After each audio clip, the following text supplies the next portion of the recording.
नमस्कार, शाम के 4 बजने वाले हैं। वक्त है फास्ट एंड फैक्ट्स का। फास्ट एंड फैक्ट्स में देखिए आज की तमाम बड़ी खबरें पूरी रिसर्च के साथ। मैं हूं सचिन और मेरे साथ हैं रूबिका। नमस्कार। समाजवादी पार्टी में जारी दंगल के बीच सोर्सेज ये बता रहे हैं कि अब समाजवादी पार्टी में किसी तरह की सुलह की कोई गुंजाइश नहीं। मुलायम सिंह और शिवपाल यादव दिल्ली पहुंच चुके हैं। मुलायम लखनऊ से अपना स्टाफ दिल्ली ट्रांसफर कर रहे हैं। मुलायम अपना स्टाफ दिल्ली ला चुके हैं, जबकि शिवपाल यादव जल्द दिल्ली में अपना स्टाफ लाएंगे। वहीं कल मुलायम 1:15 बजे चुनाव आयोग जाएंगे। अमर सिंह ने अखिलेश खेमे पर हमला बोलते हुए कहा कि रामगोपाल यादव को राष्ट्रीय अधिवेशन बुलाने का कोई अधिकार नहीं था। समाजवादी पार्टी के संविधान के अनुसार किसी भी आपातकालीन अधिवेशन को बुलाने का अधिकार सिर्फ निर्वाचित अध्यक्ष को है।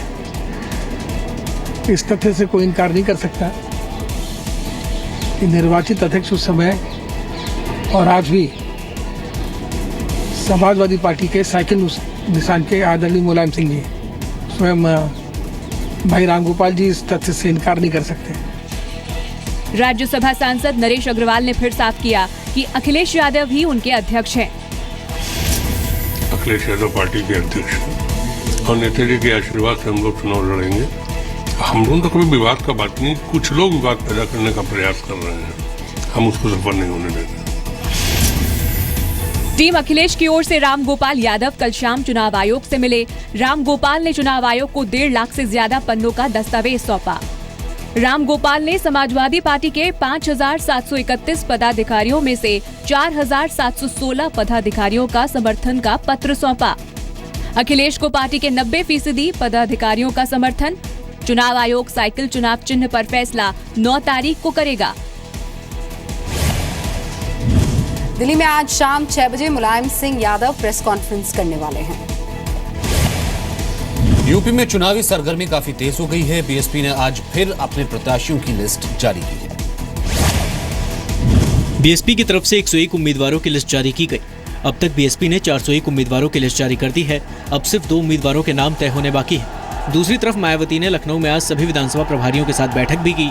एसपी में जारी खींचतान पर मायावती ने कहा कि इसके पीछे बीजेपी की सोची समझी साजिश है।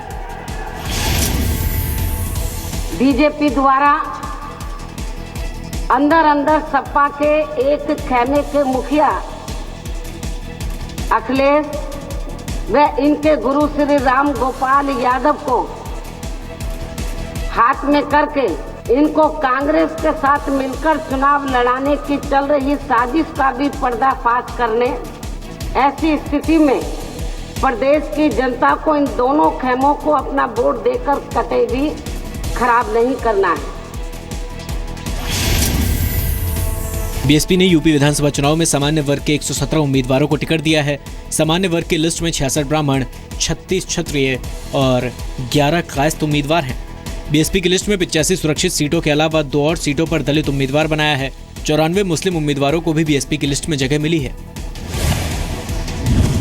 सोनभद्र जिले की 2 सीटों पर एसटी या सामान्य होने की स्थिति अभी साफ नहीं है। ये क्लियर होते ही उन पर भी बीएसपी कैंडिडेट्स का ऐलान हो जाएगा। बेंगलुरु में प्रवासी भारतीय सम्मेलन में प्रधानमंत्री नरेंद्र मोदी ने नोटबंदी के विरोधियों पर निशाना साधा। 14वें प्रवासी भारतीय सम्मेलन में बोलते हुए पीएम मोदी ने काले धन के पुजारियों पर सरकार की कोशिशों को नाकाम करने का आरोप लगाया। भ्रष्टाचार और काले धन के खिलाफ मुहिम में साथ देने के लिए प्रवासी भारतीयों का आभार जताया और साफ किया कि 21वीं सदी हिंदुस्तान की होगी। और ये दुर्भाग्य है कि ब्लैक मनी के कुछ राजनीतिक पुजारी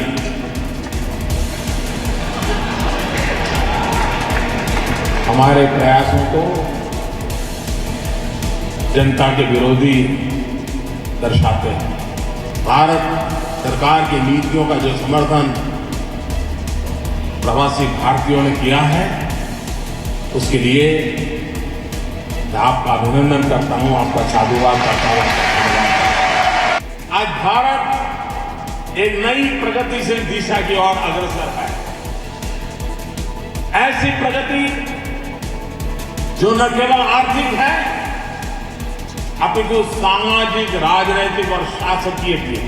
मैं विश्वास से कहता हूं 21वीं सदी हिंदुस्तान की सदी है। पीएम मोदी ने प्रवासी भारतीय सम्मेलन में लगी प्रदर्शनी का भी जायजा लिया और सम्मेलन के विशेष अतिथि दक्षिणी अमेरिकी देश सूरीनाम के भारतीय मूल के युवा उपराष्ट्रपति माइकल अश्वनी से भी मुलाकात की। पीएम मोदी ने एफडीआई को फर्स्ट डेवलप इंडिया बताया और प्रवासी भारतीयों से देश की विकास गाथा का हिस्सा बनने की अपील की। पीएम मोदी ने ब्रेन ड्रेन को ब्रेन ग्रेन में बदलने पर जोर दिया। पीएम मोदी ने जल्द ही प्रवासी कौशल विकास योजना लॉन्च करने का ऐलान किया। पीएम ने विदेशों में बसे भारतीयों की सुरक्षा को सरकार की प्राथमिकता बताया। पीएम मोदी ने प्रवासी भारतीय सम्मेलन के दौरान विदेश में फंसे भारतीयों की मदद के लिए विदेश मंत्री सुषमा स्वराज की पहल की भी तारीफ की। देश की राजधानी दिल्ली एक बार फिर कूड़े के ढेर पर बैठी। पूर्वी दिल्ली एमसीडी के सफाई कर्मचारी बकाया वेतन की मांग को लेकर 3 दिन से हड़ताल पर हैं। हड़ताल की वजह से जगह जगह कूड़े का ढेर लग चुका है। सफाई कर्मचारी कूड़ा नहीं उठा रहे हैं, साथ ही अपना विरोध जताने के लिए दिल्ली की आप सरकार के विधायकों और मंत्रियों के घर के बाहर कूड़ा फेंक रहे हैं। कर्मचारियों ने कल गीता कॉलोनी के विधायक एसके बग्गा के ऑफिस के बाहर कूड़ा डालकर प्रदर्शन किया। सफाई कर्मचारियों का कहना है कि जब तक दिल्ली सरकार एमसीडी को फंड जारी नहीं करती और उनकी सैलरी नहीं मिलती, तब तक प्रदर्शन जारी रहेगा। ये पूर्वी दिल्ली के गीता कॉलोनी का इलाका है और यहाँ आप देख सकते हैं सड़कों पर किस कद्र जो कचरा है वो पड़ा हुआ है और इसकी वजह है ईडीएमसी की हड़ताल। हजारों कर्मचारी हैं, उनकी मांग ये है कि पिछले 3 महीने से जो उनको सैलरीज नहीं मिली है वो सैलरीज उनको रिलीज की जाए, वो फंड रिलीज किया जाए। सफाई कर्मचारियों की हड़ताल पर आरोप प्रत्यारोप की राजनीति शुरू हो चुकी है।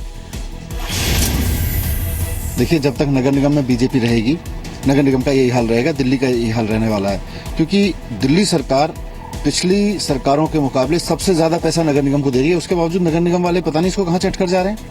सीधी जिम्मेदारी स्टेट गवर्नमेंट की है। ये बात हाई कोर्ट ने भी सरकार को कई बार हिदायत के तौर पर कही है। बावजूद इसके ये सरकार एक वेंडेटा में, एक बदले की भावना से काम कर रही है।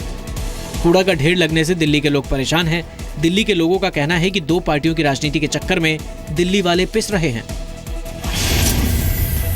2 मिनिस्टरों के अंदर कोई जंग चल रहा है या 2 पार्टियों के अंदर कोई जंग चल रहा है, पर इस कूड़े को देखने के लिए तो पब्लिक पिस रही है। मेरे ख्याल पिछले 2 साल के अंदर तो बहुत बुरा हाल है और किसी का कोई इंटरवेंशन नहीं, बस आपस में ईगो फाइट चल रहा है। जब से ये सरकार, ये दोनों सरकारें बैठी है ना, तब से हर एक चीज की प्रॉब्लम आ रही है। दिल्ली में एमसीडी पर बीजेपी का कब्जा है। बीजेपी ने हाईकोर्ट के फैसले के बावजूद दिल्ली सरकार पर फंड नहीं देने का आरोप लगाया है। बीजेपी ने आरोप लगाया है कि इस साल नगर निगम के चुनाव हैं, इसलिए रणनीति के तहत दिल्ली सरकार फंड जारी नहीं कर रही है। दिल्ली सरकार ने दावा किया है कि एमसीडी में भ्रष्टाचार की वजह से फंड की कमी हो रही है।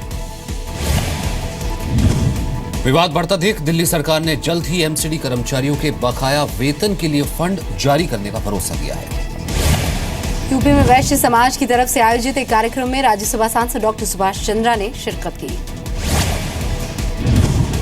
इलाहाबाद में यूपी के व्यापारियों के सबसे बड़े कार्यक्रम आगाज 2017 में मुख्य अतिथि के तौर पर राज्यसभा सांसद डॉक्टर सुभाष चंद्रा शामिल हुए। डॉक्टर चंद्रा ने कहा कि वैश्य समाज कुछ वजहों से बटा हुआ है, उन्हें एकजुट होने की जरूरत है। कि वैश्य समाज को ठीक है, हम आपका साथ देते हैं, लेकिन हमको बंधुआ मजदूर मत समझिए। मैं तो एक ही कहना चाहूँगा कि जो भी राजनीतिक दल उत्तर प्रदेश के चुनाव में वैश्य समाज को 50 टिकटें कम से कम देगा, तो हम पूरा समाज उसके साथ जुड़ के लड़ेंगे। इससे पहले धर्म और राजनीति पर एक आयोजित कार्यक्रम में डॉक्टर चंद्रा ने कहा था कि 10% लोगों के पास 81% संपत्ति है और नीतियों की वजह से ही गरीब और गरीब होता जा रहा है। छत्तीसगढ़ के बस्तर में तैनात पुलिसकर्मियों पर 16 आदिवासी महिलाओं के रेप का आरोप लगा है। राष्ट्रीय मानवाधिकार आयोग के मुताबिक सभी पुलिसकर्मियों ने महिलाओं के साथ रेप किया। एनएचआरसी की तरफ से नवंबर 2015 में बस्तर में हुए आदिवासी महिलाओं के यौन उत्पीड़न पर कई महत्वपूर्ण जानकारियां दी गई। इस संबंध में आयोग ने छत्तीसगढ़ सरकार को एक नोटिस जारी कर जवाब मांगा है कि आखिर सरकार की ओर से पीड़ितों के लिए 37 लाख रुपए का अंतरिम बजट क्यों नहीं पास किया जाना चाहिए। राष्ट्रीय मानवाधिकार आयोग ने इसके लिए सरकार को भी जिम्मेदार माना है। ये एक नहीं, दर्जनों निर्भया कांड इस छत्तीसगढ़ में हुआ है। 3 जो संवैधानिक संस्थाएं हैं उन्होंने रिपोर्ट दी है। बीजेपी ने मामले पर जांच की बात कही है। निश्चित रूप से सरकार जब भी कोई मानवाधिकार के इस तरह के निर्देश रहते हैं उसको संज्ञान में लेती है, पुनः जांच करवाती है और यदि उसमें सत्यता पाई जाती है तो संबंधित लोगों के खिलाफ में कार्रवाई होती है। नवंबर 2015 में बस्तर में आदिवासी महिलाओं के यौन उत्पीड़न की शिकायत दर्ज कराई गई थी। यौन उत्पीड़न से जुड़े मामलों में 34 महिलाओं ने आयोग से शिकायत की। पुलिस ने आदिवासी परिवारों को मूलभूत सुविधाओं से भी दूर रखने की कोशिश की। आरोप है कि पुलिसकर्मियों ने बीजापुर जिले के कई गाँवों में महिलाओं का यौन उत्पीड़न किया। जांच आयोग ने कहा है कि अभी 20 और महिलाओं के बयान दर्ज होने बाकी हैं। बीती रात लखनऊ में रईसजादों की बेकाबू कार ने रैन बसेरे में सो रहे लोगों को कुचल दिया। आधी रात को डालीबाग इलाके में रैन बसेरे में सो रहे मजदूरों को पूर्व विधायक के बेटे ने कार से कुचल डाला, जिसमें 5 लोगों की मौत हो गई और 3 लोग गंभीर रूप से घायल हो गए। ये वो रैन बसेरा है जहां पर रात को तकरीबन 2 बजे के आसपास I-20 कार, जिसमें एक समाजवादी पार्टी के पूर्व विधायक का बेटा भी बताया जा रहा है, नशे की हालत में कार को चलाते हुए लाए और ये देखिए गाड़ी सामने से आती हुई इसको तोड़ 4 लोगों को कुचलती हुई और दीवार से टकरा गई। दीवार टूटने के बाद गाड़ी रुक गई और तब तक 4 मजदूर जो इस रैन बसेरे में सो रहे थे, नींद में थे, उनकी कुचल कर मौत हो गई। पुलिस के मुताबिक कार पूर्व विधायक अशोक रावत का बेटा आयुष रावत चला रहा था। कार सवार दोनों लड़के नशे में थे। आयुष के अलावा निखिल अरोड़ा नाम के लड़के को भी गिरफ्तार किया गया है। अभी तक की इन्वेस्टिगेशन में आयुष के बारे में जानकारी प्राप्त हुई है कि ये ड्राइव कर रहे थे और जो भी मैंने कहा ना कि हम लोग इसमें स्टर्न एक्शन ले रहे हैं, कठिन से कठिन जो भी इसमें बन सकता है और हम लोग बहुत इसको फास्ट ट्रैक में ले जा करके इनका कन्विक्शन बेस कर रहे हैं। यूपी 32 GH 7788 नंबर की लाल रंग की कार रैन बसेरा में जा घुसी। आरोपी मलिहाबाद से एसपी के पूर्व एमएलए अशोक रावत का बेटा है। चश्मदीदों के मुताबिक हादसा रात 1 बजे हुआ। नींद में ही 2 लोगों की मौके पर मौत हो गई। बताया जा रहा है कि वारदात के बाद आरोपियों ने भागने की कोशिश की, लेकिन लोगों ने उन्हें पकड़कर पुलिस के हवाले कर दिया। सिवान जेल के अंदर बंद आरजेडी के पूर्व सांसद मोहम्मद शहाबुद्दीन की मोबाइल फोटो सामने आने से विवाद खड़ा हो गया है। शहाबुद्दीन सिवान जेल में बंद है, बावजूद जेल में खींची गई उसकी तस्वीरें सामने आई हैं। शहाबुद्दीन कोट पहनकर नए लुक में तस्वीरें खिंचवा रहे हैं। तस्वीर सामने आने के बाद जेल की सुरक्षा व्यवस्था पर सवाल खड़े हो रहे हैं। इस मामले पर बिहार सरकार में सहयोगी आरजेडी ने जानकारी से इनकार किया तो कांग्रेस ने इसे पहले की तस्वीर बताया। राज्य में विपक्षी पार्टी बीजेपी ने शहाबुद्दीन को तिहाड़ भेजने की मांग की है। विरोधी सवाल उठा रहे हैं कि शहाबुद्दीन के बैरक में कैमरा कैसे पहुंचा, उन्होंने सेल्फी ली है। हमको नहीं मालूम है ये सब कौन लिया कौन का। ये आवश्यक है और सुप्रीम कोर्ट के अंदर जो वकील है उनसे भी हम लोग बातचीत करेंगे कि वो इस बात पर दबाव डालें, इन बातों को रखें और शहाबुद्दीन को तिहाड़ जेल या बिहार के बाहर के किसी जेल में रखा जाए। शहाबुद्दीन जी वो सेल्फी कब का है, रिसेंट है, पहले का है? अब तो सोशल मीडिया में कब का फोटो है, अभी का फोटो है, पहले का फोटो। जेल के अंदर से शहाबुद्दीन की तस्वीरें सामने आने के बाद सिवान जेल प्रशासन में हड़कंप मच गया है।